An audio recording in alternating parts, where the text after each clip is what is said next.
Agosto de 1930. O mundo se via em desespero. Milhares de pessoas perderam suas fortunas. Outras entraram em estado de loucura e por isso tiraram suas vidas. Assim era o começo da maior crise que esse mundo já viu, a Grande Depressão. Porém, em meio de todos esses caos, em uma pequena cidade chamada Omaha, localizada no estado de Nebraska, nos Estados Unidos, nascia um menino. Esse menino, que no futuro ganharia bilhões de dólares com seus investimentos, ganhou o nome de Warren Edward Buffett. Sua mãe Leila era uma editora de jornais e seu pai, Howard Buffett, era um corretor de ações, que depois de perder o emprego, decidiu empreender e abrir sua própria empresa de investimentos. Warren Buffett sempre foi uma criança agitada e nunca gostou de ficar parado. Quando tinha 5 anos, montou seu primeiro negócio, uma lojinha de doces em frente à sua casa. Mas não satisfeito com a lojinha de doce, o jovem ainda montou uma barraca de limonada, para aumentar ainda mais os seus ganhos. Porém, o pequeno Warren ainda queria mais. Por isso, pediu algumas dicas de seu pai. E Howard, como bom pai, mandou ele procurar essa ajuda nos seus bons livros. E com isso, aos 7 anos, ele pegou emprestado na biblioteca da sua cidade o livro 1000 Formas de Ganhar $1000. Ele gostou muito desse tipo de livro e, por isso, nos anos seguintes, devorou os livros de investimentos da biblioteca particular de seu pai. Com a ajuda dos livros, aos 11 anos de idade, Buffett fez sua primeira aquisição na Bolsa de Valores. Comprou 3 ações da Citi Service, conhecida atualmente como Citigo, dona de refinarias e infraestrutura de distribuição de combustíveis, controlada desde 1986 pela estatal venezuelana PDVSA. Além do interesse por investimentos, Buffett aprendeu desde cedo a ganhar mais dinheiro. Para completar os 5 cents que ele recebia por semana dos seus pais, virou entregador de jornais de porta em porta e vendedor de tudo o que conseguia carregar, que ia de chicletes a Coca-Cola. O pequeno empreendedor fazia entregas às 6 horas da manhã, horário que, segundo ele, não precisava dar satisfação para ninguém. Desde cedo já mostrava que gostava de ser seu próprio chefe. Aos 15 anos de idade, Warren já ganhava $175 por semana vendendo jornais. Foi aí que ele decidiu aumentar os seus negócios. Ele usou parte do dinheiro junto com seu amigo para comprar máquinas de pinball. Depois de comprá-las, ele alugava para salão de belezas em Omaha. Isso acabou dando tão certo que no final do ano, ele vendeu o negócio por $1.200. Assim, no final da sua adolescência, com fruto do seu trabalho e com seus investimentos, ele já tinha acumulado $9.800, que daria o equivalente de mais de $100 mil corrigidos hoje em dia. Em 1947, Buffett tinha acabado de se formar e tinha planos de focar totalmente nos seus empreendimentos. Porém, pressionado pelo pai, o jovem Buffett tinha que procurar uma faculdade e acabou entrando na escola de negócios da Universidade da Pensilvânia. Ansioso para concluir os estudos e continuar a investir, ele acelerou as matérias e em 3 anos estava formado em administração, mas pela Universidade de Nebraska, para onde transferiu seus estudos. E com o tempo que sobrou da faculdade, Warren decidiu fazer um mestrado na mesma faculdade. Só que, segundo o próprio Buffett, ele não estava aprendendo nada nessa faculdade. Por isso ele tentou transferir o seu curso para Harvard. Mas não deu nada certo.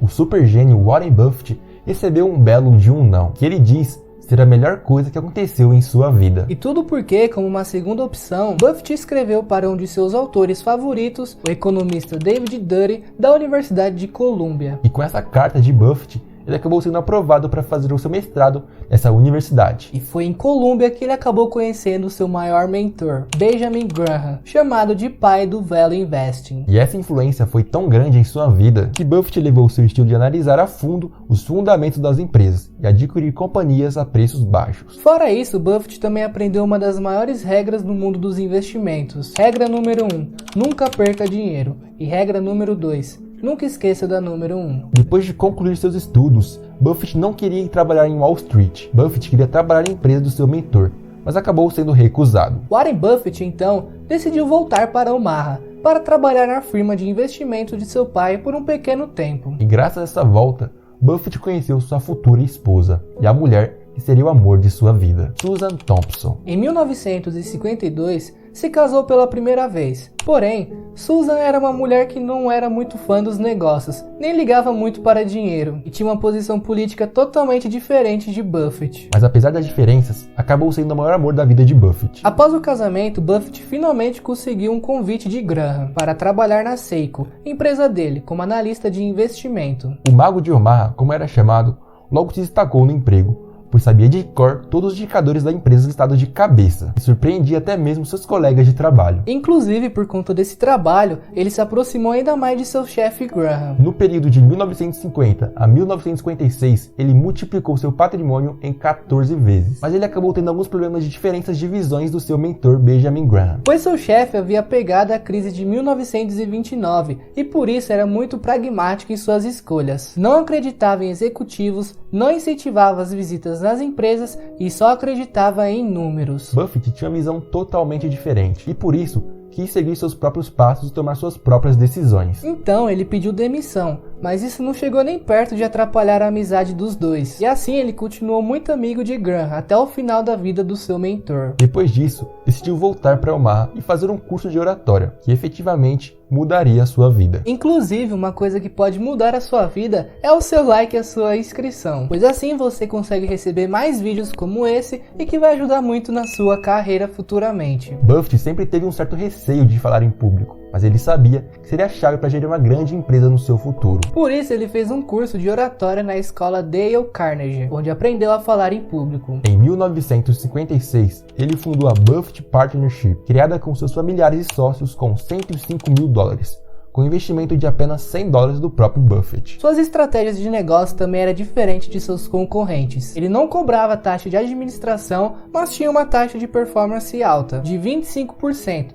Por tudo que ultrapassasse o ganho acumulado de 6%. 6 anos depois de sua fundação, em 1962, a firma valia $7 milhões e o rendimento de sua carteira havia superado o do índice Dow Jones com folga. O retorno líquido médio anual foi de 24,5% por uma década, contra 7,4% do benchmark do mercado norte-americano. Durante seu trabalho gerindo a Buffett Partnership, conheceu Charles Munger, com quem formaria uma das duplas mais conhecidas no mercado financeiro global pelas décadas seguintes. Em 1962, Buffett viu uma grande oportunidade de investimento em compras de papéis de uma empresa chamada Berkshire. Nessa época, ele utilizava uma técnica chamada de bitucas de charuto, que buscava identificar empresas que estavam em dificuldades, mas ainda assim poderia dar um último trago, que renderia um pouco de lucro. Buffett notou um padrão na gestão da companhia, que optava por fazer recompras de ações toda vez que fechava uma unidade fabril. Em dificuldades, a Berkshire sofria com a deceleração da economia pós-guerra, e o próprio Buffett não via sinais de melhorias na situação financeira. Então ele decidiu comprar as ações na intenção de um último trago, com a esperança que a própria empresa recomprasse as ações. Só que isso não aconteceu.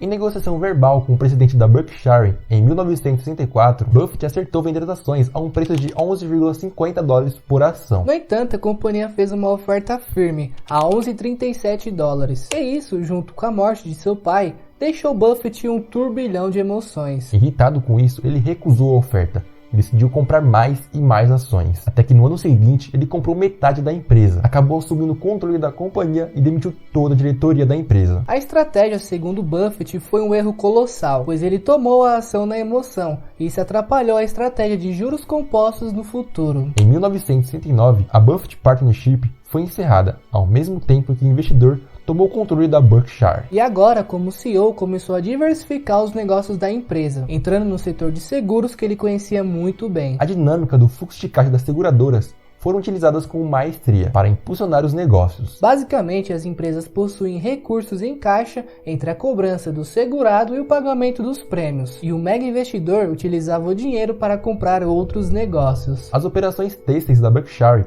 duraram até 1985, quando foram encerradas definitivamente. Nas décadas seguintes, grandes aquisições entraram no radar da nova bilionária Berkshire Hathaway. No portfólio da empresa entraram financeiras e bancos como Wells Fargo, Goldman Sachs, JP Morgan Chase, Bank of America, Visa, Mastercard e Moody's. A empresa também comprou as fortalezas de consumo, como Coca-Cola, Kraft Heinz e Mondelez, além de outros nomes globais, como Johnson & Johnson, Delta Airlines, American Airlines e General Motors. Mas temos que dar destaque principalmente para a Coca-Cola, que foi um investimento que sempre esteve na vida de Buffett desde criança. Ele começou a investir na empresa em 1988. E ela foi um dos seus investimentos mais bem-sucedidos, pois dobrou o valor da Berkshire em 3 anos e em 1996 ela já possuía $15 bilhões. O movimento mais recente de Buffett foi a aquisição de empresas de tecnologia, do qual ele sempre manteve distância, pois não conhecia muito bem. Curiosamente, o maior investimento da Berkshire reside em 60 bilhões de dólares na Apple. A carteira também tem a gigante Amazon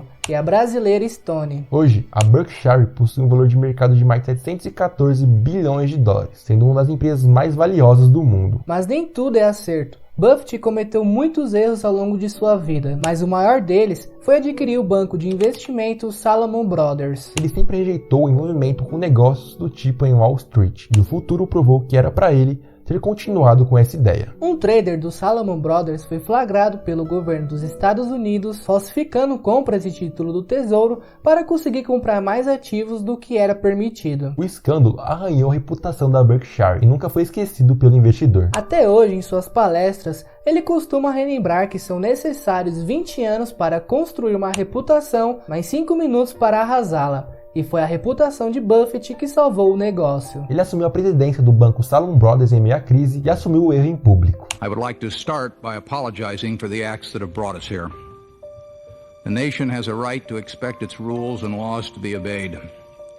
And at Solomon, certain of these were broken.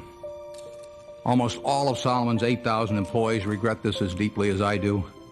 And I apologize on their behalf as well as mine. Em depoimentos no Congresso, repetiu sua defesa à ética e se desculpou pelos equívocos do banco. Depois, fez um pedido pessoal ao secretário do Tesouro dos Estados Unidos, Nick Brad, para que ele desse uma segunda chance e suspendesse parte das proibições para salvar o banco que empregava milhões de norte-americanos. Brad cedeu, mas apenas porque confiava em Buffett e sabia que ele tinha uma boa reputação e era um homem de palavra. No mercado, Buffett é conhecido como contrarian, aquele que muitas vezes age no sentido oposto do mercado. Ele tem muitas frases como seja cauteloso quando os outros são gananciosos e seja ganancioso quando os outros estão cautelosos. Um dos seus mais conhecidos movimentos contrários foi durante a crise de 2008. Que inclusive, caso você queira saber mais dessa crise, vamos deixar um vídeo aqui em cima no card. Enquanto diversos gestores quebravam e realizavam perdas vendendo ações a preços muito baixos, Buffett agiu com frieza e usou a liquidez da Berkshire para fazer investimentos em empresas e empréstimos a bancos com problemas. Suas aquisições incluíram a compra de 5 bilhões no Goldman Sachs e no Bank of America. Esses investimentos durante a crise geraram mais de 10 bilhões de dólares de lucros nos 5 anos seguintes, entre pagamentos e dividendos. Além de ser o contrário do mercado financeiro, sua vida pessoal é a oposta daquela esperada de um mega bilionário. Segundo o próprio Buffett, ele é um homem de atitudes simples. Ele ainda vive em Omaha, na mesma casa que comprou por 35.500 dólares em 1958, quando deixou Washington para retornar à sua cidade natal. O caminho para o trabalho costuma passar no drive-thru do McDonald's para comprar seu café da manhã. O pedido depende do seu sentimento em relação ao mercado no dia. Se a bolsa de valores estiver em baixa, ele costuma economizar 25 centavos de dólar e pede uma opção mais barata. Buffett também se tornou o maior filântropo da história. Depois da morte de sua ex-esposa, a ativista Susan Buffett, ele fez um movimento histórico a doar toda a sua participação da Berkshire à Fundação Bill e Melinda Gates, do bilionário e amigo pessoal Bill Gates. Outro percentual menor foi repassada para iniciativas lideradas pelos seus outros 3 filhos, Suzy Buffett, Howard Graham e Peter Buffett, que cuidam da organização de Susan. Desde o anúncio em 2006, Buffett já doou 34 bilhões de dólares e segue fazendo transferências para a caridade. O patrimônio hoje é equivalente a 106 bilhões de dólares, o que faz ele se tornar o 6º homem mais rico do mundo. Com toda certeza, o maior investidor de todos os tempos é um exemplo a se seguir, assim como seu amigo Bill Gates. Caso você queira saber a história dele, vai estar um vídeo aqui na tela. A gente vai ficando por aqui. Espero que tenha gostado. Até a próxima. Falou!